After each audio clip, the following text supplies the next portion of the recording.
현대 대한민국도 탄생하지 못했을 수 있다라고 저는 생각을 해요. 국제 정세가 긴박하게 돌아가다 보니까 산업으로 부활할 수 있는 계기를 맞이했습니다. 한강의 기적이 가능했던 건데 한때 한국의 외화를 거기서 다 벌어왔죠. 그렇습니다. 자원들이 각광을 받는 그런 어떤 시간이 곧 오지 않을까 기대를 합니다.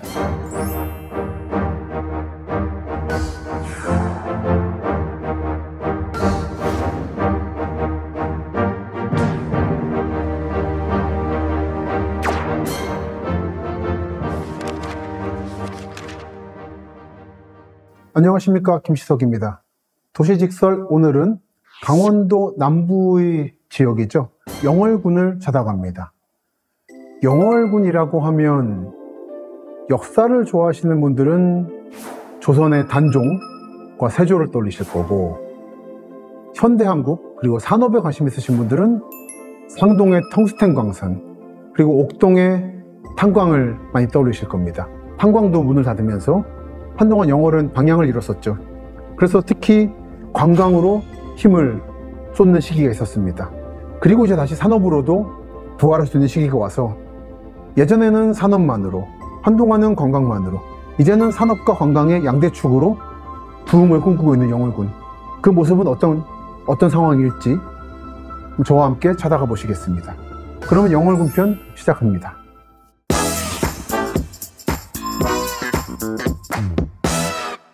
영월군이라고 하면 저는 얼마 전에 강원도 영월과 그 남쪽에 붙어있는 경상북도 봉화를 함께 다녀왔습니다. 그 섬동산이라는 산이 중간에 놓여 있는데, 여러분 들어보셨나 모르겠어요. 배추고도라고, 그 배추를 많이 키웁니다, 섬동산에서.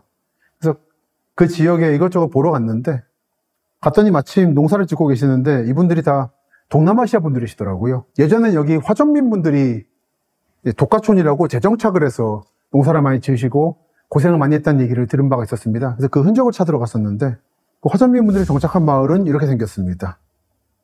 이런 마을이 있는데 그 옆에서는 동남아 분들께서 농사를 짓고 있어서 한국의 다인종 국가로서의 변화는 이런 산골에서부터 찾아오는구나라는 생각을 했었더랍니다. 그리고 한때 화전민들이 살 때 그 분들의 자녀가 다니던 화전민 초등학교, 국민학교 분교가 아직도 이렇게 남아 있습니다.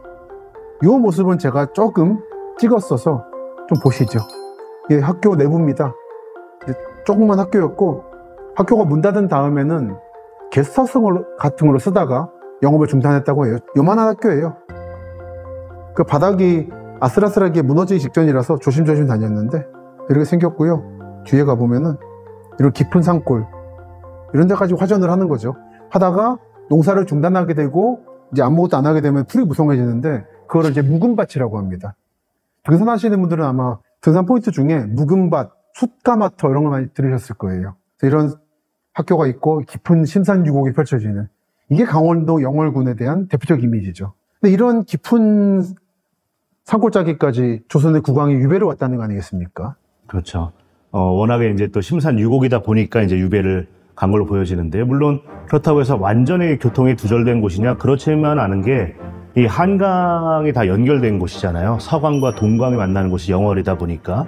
영월은 남한강, 북한강 중에 어느 수계죠? 거기는 남한강 쪽이죠. 물론 이제 법적인 명칭이 이제 한강이긴 한데, 여하튼 오대산 쪽에서 이제 발원하는 평창강과 동강이 만나서 영월에서 만나서 쭉 단양 거쳐서 충주, 여주에서 이제 서울까지 오게 되는 거죠. 단종과 세조의 고사는 워낙 유명합니다만 짧게 소개를 그래도. 지금 영월에 가면은 반드시 그 한번 이제 가시는 어떤 유명한 관광지가 청영포라고 있습니다. 청영포. 우리 시청자 여러분들께서도 다녀오신 분들이 꽤 많으시겠습니다. 이 청영포가 단종이 계유정난에 의해서 세조에 의해서 이제 그 왕위를 뺏기고 난 다음에 위배로 보내진 지역입니다. 즉 세조 수양대군은 계유정난으로 단종을 몰아내고 왕이 즉위를 했습니다. 그런데 처음부터 세조가 단종을 몰아내지 않고, 물론 이제 뭐 왕위는 몰아냈습니다만 상왕으로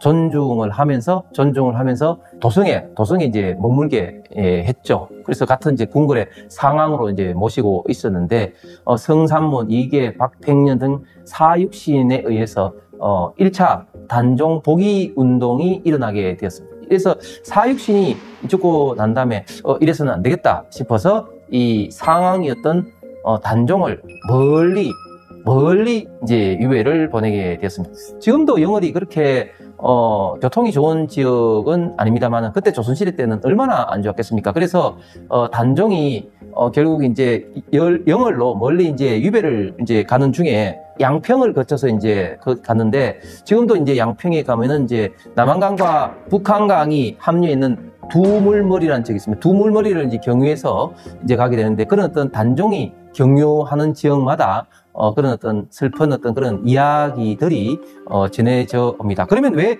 청령포의 유배지가 결정됐냐면, 이 청령포가 이 강이 삼면으로 이렇게 가고 또 남쪽 면은 이 절벽이 있어서 지금은 매우 아름다운 어떤 풍광을 자랑하는 관광지였지만 그때는 정말 천혜의 자연 감옥이었습니다. 그렇기 때문에 단종을 그곳에 유배를 보내게 되었습니다.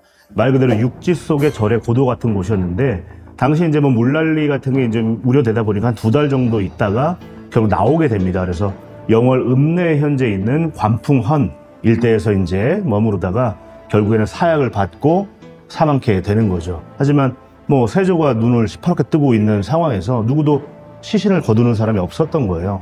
그 당시 이제 향리, 그러니까 지방 관료였던 엄흥도라는 인물이 일종의 암장을 하게 되는 겁니다. 몰래 묻는 거죠. 그래서 장릉 가보시면 다른 조선 왕조의 이제 왕릉을 다 비교해 보면 좀 허가 다 좋은 곳들에 자리 잡고 있는데, 이 장릉만 능선 위에 자리 잡고 있어요. 아무래도 이제 급하게 아무래도 릉을 쓰다 보니까, 그 당시 이제 묘였죠. 쓰다가 이제 거기에 자리 잡게 된 것 같은데, 워낙에 뭐 독특한 위치에 있다 보니까 그것이 이제 또 많은 사람들을 불러 모으는 이유가 되는 것 같고요. 조선의 가장 중요한 이런 어떤 그 법 제도를 담은 어떤 그 서적이 경국대전인데, 경국대전에 의해서 조선의 왕릉, 그러니까 조선 왕의 무덤들은 도성에서 100리 밖에 가지 못하도록 규정이 되어 있습니다. 그렇기 때문에 지금 현재 조선 왕들의 대부분의 무덤은 다 경기도에 있습니다. 예를 들면 세종대왕이 굉장히 좀 멀지만 여주에 있죠. 그런데 이 경기도를 벗어난 유일한 왕릉이 이 단종의 무덤 정릉이 됩니다. 지금 현재 장릉에 가면은 그 많은 소나무가 있는데, 그 소나무들이 이 장릉을 향해서 다 이렇게 굽어져 있다, 뭐 이런 어떤 이야기가 있고, 실제적으로도 많이 이제 굽어져 있다고 합니다. 그리고 이 주변에는 당시에 단종을 보기를 이제 하기로 했던 사육신, 생육신 등을 모신 창절사가 있기도 합니다.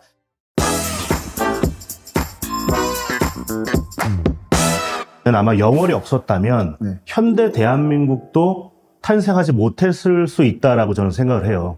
왜냐하면 석탄과 텅스텐 그리고 시멘트의 대량 생산지가, 채굴지가 바로 영월이었단 말인 거죠. 그렇죠. 그걸 통해서 이제 한강의 기적이 가능했던 건데, 한때 한국의 외화를 거기서 다 벌어왔죠. 그렇습니다.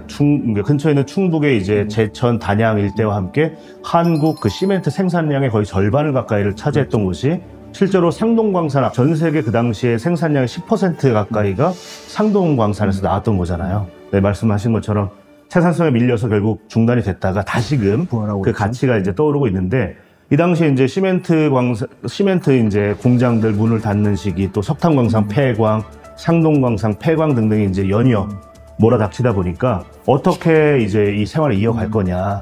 영월 분들은 그거를 관광에서 찾은 것 같아요. 그래서 우리가 알고 있는 이제 하동면은 김삿갓 면으로 이름을 바꿨고요. 그리고 무슨 수주면, 말인가요? 김삿갓과 하동면은? 김삿갓의 묘가 있는 걸로 알려져 있습니다. 물론 서지학적인 아니면 고고학적인 근거는 없어요. 하지만 이 김삿갓 그 김병현이 거기에 이제 묻혔다라는 게 한참 나중에 이제 많은 사람들의 이제 이야기로 이제 고전이 되다 보니까 이름을 이제 김삿갓 면으로 바꾸게 된 거고요. 수주면 같은 경우는 이제 무릉도원 면으로 워낙 풍광이 좋아서 또 서면 같은 경우는 한반도 지형이 이제 내려다 보이는 곳이 있거든요. 그래서 한반도 면으로 이름을 바꾸면서 유명하죠. 한반도 면. 네, 시멘트 공장도 내려다 보입니다. 거기서. 근데 이제 이런 이름 바꾼 게 무슨 효과가 있을까 싶지만, 사실은 관광객이 통계적으로 한 3배 이상 늘어났다고 해요. 워낙에 이제 사람들이 호기심을 갖게 된 거죠. 영월에 가면 뭐가 있느냐. 사실 영월은 교통은 그렇게 좋지 않았던 곳이거든요. 그렇죠. 지금 최근까지도 고속도로가 지나지 않는 거의 유일한 지자체가 영월이고요. 물론 이제 영월에서 삼척까지 가는 고속도로를 놓기 위해서 지금 계속 예비타당성 조사, 재조사에 들어가고 했는데 예전은 그렇지 않았거든요. 그렇다 보니까 입지적인 어떤 그 지리적인 한계 때문에 관광객이 많지 않았지만 이 영월 군청과 군민들의 노력 때문에 관광객이 지금 상당히 많아지는 그런 상황이 된 거죠. 그 요즘에 지자체에서 읍면 단위 이름을 바꾸는 게 사실 개인적으로 좀 불만이긴 한데 네. 효과가 있군요. 영월이 거의 시초였습니다. 근데 영월은 바꿀 때 그냥 근거 없는 이름이 아니라 최대한 문화적인 요소, 인문학적인 요소를 찾아서 이름을 바꾸다 보니까 상당히 좋은 사례로 또 평가를 받고 있는 것 같아요. 네, 최근에 뭐 제천까지 KTX 이음이 들어가다 보니까 그렇죠. 교통이 지금은 이제 많이 좋아졌거든요. 그래서 그 중부 내륙선 지금 이제 문경까지 개통했죠. 네. 요즘 수안보라든지 다 이제 교통 좋아졌는데. 네. KTX 이음 말고 이제 뭐 시간이 좀 충분하다 그러면 청량리에서 예를 들어서 무궁화 타고 그렇죠. 영월까지 갈 수도 있고 해서 지금은 주말마다 가보면 영월 그 전통시장 안에 사람들이 정말 가득 차 있습니다. 네, 대단합니다. 서부시장 같은 경우에는 한우도 유명하고요. 또 뭐 해장국을 비롯해서 뭐 올챙이 국수다 아니면 콧등치기 국수다 이런 것 때문에 많은 분들 찾고 있는 곳입니다. 지금은. 그 음식들은 어떤 건가요? 이 서울시장 안 가봤어 잘 모르겠는데. 일단 영월 한우가 상당히 질 좋은 한우로 알려져 있고요. 또 강원도 특유의 그 콧등치기 국수. 그러니까 전분의 함량의 이제 한계 때문에 이 짧게 나오는 거죠, 면이. 그래서 콧등을 친다. 쫄깃해서 그런 것도 있고. 또 옥수수 가루를 가지고 만드는 이제 올챙이 국수 같은 것들. 좀 투박합니다. 투박하지만 지금은 그게 별미로 인정을 받고 있는 거죠. 그 딴 지역에서는 잘 안 만드나 봐요? 아무래도 지금은 이제 영월과 평창 일대에서 주로 드시는 거. 요즘에는 또 특히나 아이들 있는 부모님들이 많이 찾는 것 중에 하나가 영월이에요. 일단 단종의 스토리도 뭐 재밌는 요소가 많잖아요. 또 특히나 아이들이 왜 좋아하느냐? 별마로 천문대가 있습니다. 유명하죠. 예. 천문대가 잘 운영이 되려면 크게 두 가지 조건을 충족을 해야 되는데 맑은 날이 많아야 되거든요. 한국의 이제 여러 도시들 그리고 산을 그냥 평균적으로 내봤을 때 맑은 날이 365일 중에 116일 정도 된다고 해요. 그런데 별마로 천문대가 있는 이 복례산 같은 경우는 196일이 맑은 날입니다. 1년에 예, 그렇죠. 3분의 그러니까 1년에 한 절반 이상이 맑은 날인 거죠. 그리고 주변에 광원이 없어요. 빛이 없습니다. 그렇다 보니까 언제나 하늘을 볼 수 있는 거예요. 그래서 낮에 한 번 열리고 밤에 두 번 해서 크게 세 차례 이 별마로 천문대를 방문할 수가 있습니다. 광원이 없다는 얘기는 산골이라는 얘기인데. 산골이라는 얘기죠. 네. 방금 말씀하셨던 중부 내륙선이 최근에 연장이 돼서요. 이건 잠깐 소개해드리겠습니다. 앞으로 그동안 관광 소외 지역이었던 지역이 꽤 접근이 편리해진 거고 결국은 이게 남부 내륙선과 결합돼서 거제까지 이어질 예정이라서요. 여러분들 앞으로 주목하시면 좋을 만한 노선이어서 짧게 소개해드리면 중부 내륙선이 판교부터 여주까지 오고 여주 이제 부발부터 충주까지 왔고 최근에 개통된 게 이 충주부터 문경 사이입니다. 이러면서 열리게 된 관광지가 세 군데인데 하나는 문경세제 접근이 굉장히 좋아졌고요. 하나는 수안보 온천 그리고 하나가 문경입니다. 문경 점촌으로 이어진 경북 내륙 지역의 접근성이 획기적으로 좋아졌죠. 여기서 영월까지도 멀지 않기 때문에 아마 여러분들이 기존에는 시골시를 많이 가셨을 텐데요. 이제 고속버스라든지 앞으로는 철도로 굉장히 쉬워질 겁니다. 특히 서울 동남부나 경기 동남부 분들의 접근성이 좋아졌기 때문에 겨울에 영월을 가시라고 추천해도 괜찮을까요? 춥다는 느낌이 일단 있는데. 추울 수는 있지만 기본적으로 그 설경이 정말 멋진 곳 중에 하나가 영월이에요. 특히나 눈이 내리면 청령포에 꼭 한번 가보시길 저는 권해드리거든요. 청령포에 가면 일단은 단종의 그 울음을 들었다고 전해지는 그 엄청나게 거대한 또 큰 소나무 숲이 있어요. 근데 그 모습이 너무나 운치가 있다 보니까 한겨울에 가시면 오히려 그 비애감을 더 깊게 느껴보실 수가 있고 정말 좋습니다. 저 추워서 추천을 어찌 생각했는데 오히려 겨울에 가셔야 되겠네요. 이제 접근성이 굉장히 좋아지고 있는 영월입니다. 이건 모운동이라는 곳입니다. 여기는 상동 통수산 광산과 함께 옥동 석탄 광산. 그래서 그 평광촌으로 유명했던 곳인데 한때 인구가 1만 명이 살았대요. 근데 지금은 이렇게 한적한 마을이 되어 있습니다. 멀리서 바라본 건데요. 이게 마을의 전부예요. 근데 지금도 지적도를 펴보면은 지금은 풀숲으로 바뀐 곳에 건물들의 지번이 남아 있어요. 김삿간면에 있네요. 벽화마을이라고 돼 있고 약간 펜션 민박도 있고 약간의 문학동네 방식으로 부활을 꿈꾸고 있어서 여기는 한번 가보시면 할 것 같습니다. 저는 여기에 뭐 오래 머물진 않았는데 느낌이 좋은 동네더라고요. 지금 사진을 보여드린 것처럼 아늑해서 예전 탄광촌의 흔적도 좀 찾으실 수 있을 거고, 이 건물은 지금 펜션 건물이지만 옛날에는 무슨 은행 건물이었고 이런 것들이 남아 있습니다. 또 보시면 구옥동광업소, 목욕탕, 뭐 동발 제작소 하는 식으로 건물들이 유적처럼 남아 있습니다. 설명 보면 89년에 폐광됐고 지금은 이제 흔적만 남아 있고 아직도 물이 흐릅니다. 그리고 목욕탕, 이제 광산에서 나온 다음에 씻고 가셔야 되니까 그 흔적들이 남아 있어요. 이게 목욕탕 건물입니다. 여러분이 특히 MTB 타시면 쉽게 접근이 가능한 곳이에요. 여기서 텐트도 많이 치시더라고요. 가보면 이렇게 비석도 있고 머릿돌, 이제 광산 근로자를 위해 정부가 마련해 준 거니까 고맙게 씁시다 이런 게 적혀 있습니다. 이런 식으로 동력자원부에서 87년에 만들었던, 이렇게 만들어줬는데 2년 만에 폐광을 하게 되는 거죠. 그리고 예밀리라고 있습니다. 예밀리는 이제 광산 사택 중에 하나인데 꽃이 예쁘게 피어 있고요. 여기도 이렇게 써 있습니다.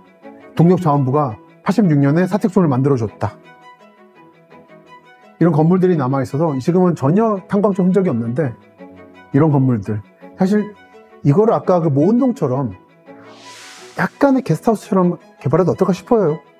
영월이 보면 군데군데 광산촌이 많다 보니까 다 버려지고 있는데, 이번에 특히 텅스텐이 가행을 다시 하게 되면서 좀 관광으로도 붐업이 되고 이런 부분까지 좀 관심이 다시 오게 되면 좋겠다 생각을 했습니다. 이런 건물들 나름 게스트하우스 하면 괜찮을 것 같거든요. 건물들이 그 근처에 이제 정성군 같은 경우에는 옛 이제 그 마을의 중심에 빈집들을 좀 개조를 해서 일종의 뭐 협동조합이랄까요? 주민들이 공동으로 운영하는 이제 마을 호텔 같은 게 있어요. 그렇죠.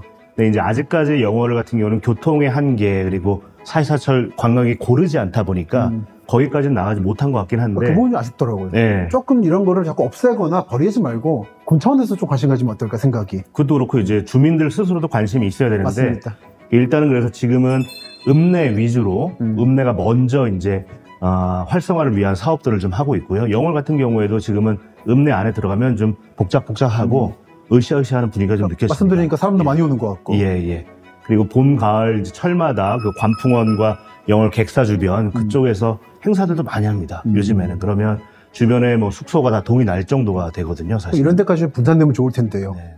벽화산이 아주 나쁜 곳은 아니라서 옛날부터 이제 광산도 하고 산업이 있던 곳이다 보니까 길이 나쁘지 않았습니다. 그래서 석항역도 폐역이 되다 보니까 이렇게 게스트하우스식을 만들어서 또는 이렇게 옛날 사택단지를 재개발하는 식으로 관광 상품화하려는 움직임이 있긴 했습니다만, 보시면 이렇게 옛날 열차 차량을 모아서 게스트하우스 만들고, 요건 혹시 여기가 접근이 어렵습니다. 그래서 이렇게 만들었는데 여기 없어지고 나니까 접근이 어려운 거예요. 그래서 잘 영업은 안 되는 것 같은 느낌을 받았으면 안타까웠습니다. 옛날 여기 있을 때 하루 몇 번이라도 올 때 좀 이렇게 했었으면은 붐이 불었을 텐데 좀 때가 늦었다는 느낌을 받고 있습니다. 그러다 보니까 석항 옛날 중심지였던 곳도 다 문을 닫고 있고, 가게들이 또 우체국이 문 닫더라고요. 우편출국국으로. 이건 이제 민간에 맡기는 거거든요. 사람의 인구가 줄고 산업이 줄다 보니까. 그래서 이렇게 반대하는 플래카드들이 있었습니다만 결국은 이런 메아리도 헛되게 결국은 우편출국국으로 격화되고 말았습니다. 그러니까 이렇게 지방 소멸이 돼가는구나라는 느낌을 받았던 게 바로 얼마 전까지의 영월 답사였습니다만, 국제 정세가 영월의 산업을 살릴 줄은 몰랐네요, 진짜로.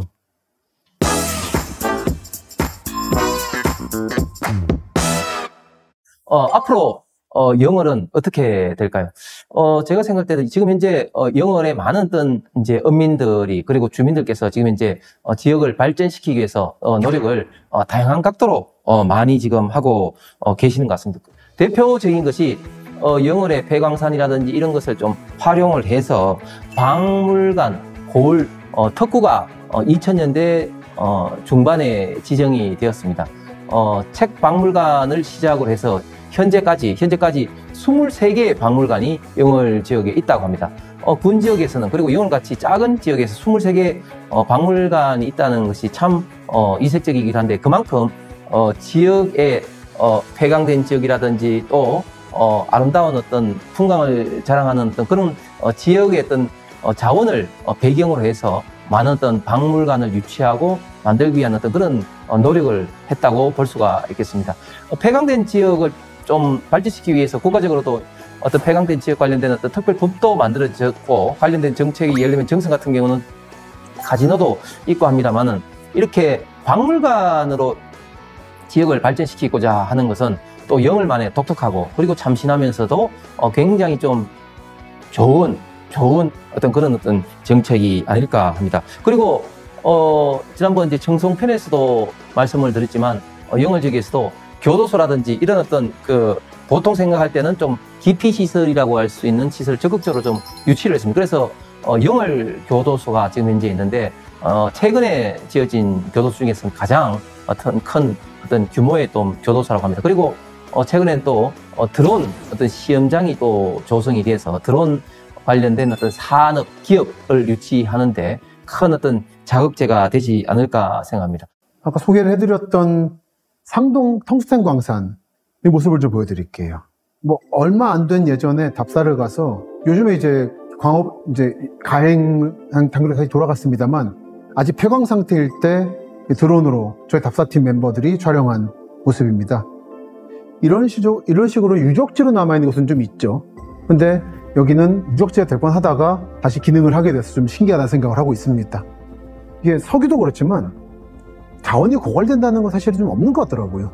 이게 생산성이 안 맞아서 안 파는 것 뿐이지, 말하자면 가격이 높아지면 다시 팔 수 있는 여력이 생기는 거고, 석유가 보면은 매번 20년 뒤에 고갈된다 그러는데 고갈이 안 되잖아요, 계속해서. 근데 텅스텐도 그랬던 거죠. 이런 모습이고, 그러다 보니까 광업소 주변에 광산촌도 생기고, 이건 상동읍의 중심지입니다. 이런 모습들. 여러분들이 아마 탄광촌을 많이 보셨을 텐데, 탄광촌은 새까맣죠. 근데 여기는 그러니까 석탄이 아니라 텅스텐이다 보니까 물이 색깔이 다릅니다.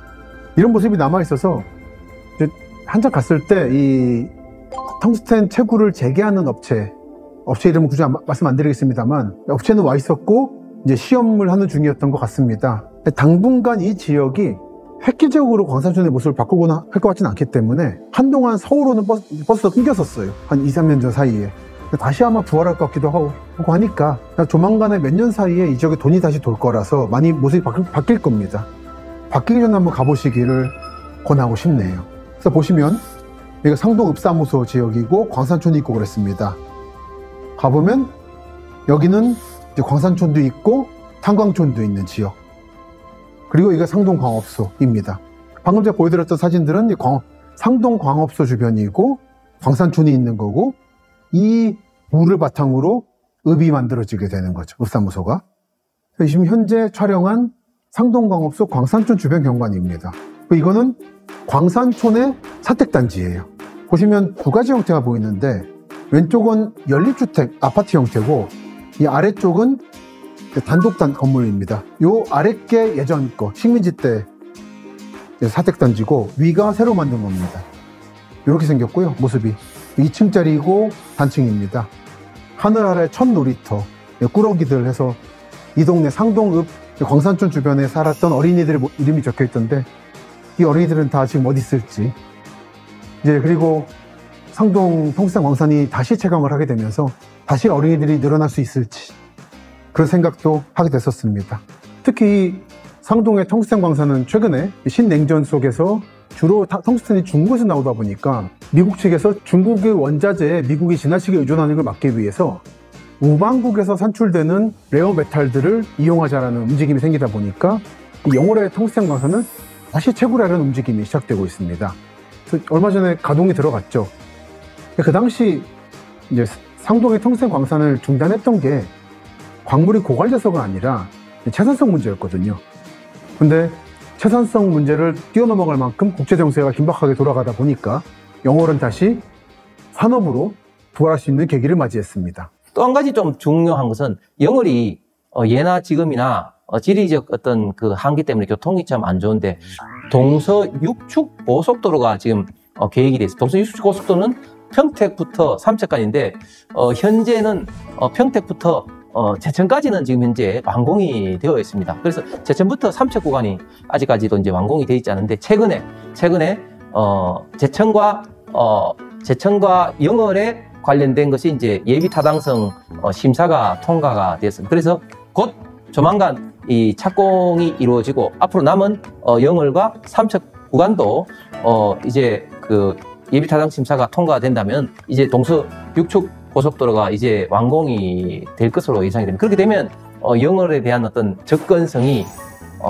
획기적으로 좀 개선이 되지 않을까. 그렇게 되면 영월이 갖고 있는 천혜의 어떤 자연환경, 관광 어떤 자원들, 동강이라든지 많은 아름다운 어떤 산들, 고시동굴, 뭐 청령토, 뭐 이런 것들 어떤 관광 자원들이 새롭게 각광을 받을 수 있지 않을까 기대가 됩니다. 고속도로가 뚫리게 되면 관광업이 한 번 더 붐업되는 계기가 되지 않을까 하는 기대가 많이 있더라고요. 아마 산업적으로 중요해졌기 때문에 이건 단순히 한국의 문제가 아니라 지금 자유진영 전체가 지금 사활을 걸고 있는 거라 아마 그것 때문에라도 고속도로 넣을 것 같고 이거는 관광에도 좋은 영향을 미치겠죠.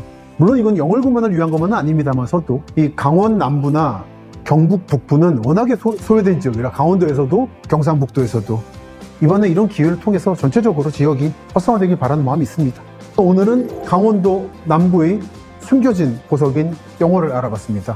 한때 산업으로 빛을 발하다가 산업이 소멸하고 관광으로 힘을 기울이던 영월, 그리고 다시 국제관계로 인해서 다시 한번 산업으로 인한 부활의 계기를 맞이한 영월. 그러니까 산업과 관광이 함께 가지 않는다는 그런 선입관이 한국에 있는데 영월이 어쩌면 그 선입관을 깨고 산업은 산업대로 키워나가고 관광은 관광대로 지금 이 불이 붙은 것 같네요. 이 불을 꺼뜨리지 않고 함께 산업과 관광이 나갈 수 있는 그런 새로운 미래 한국의 모습을, 그런 모델을 만들어줄 수 있을지 주목이 됩니다.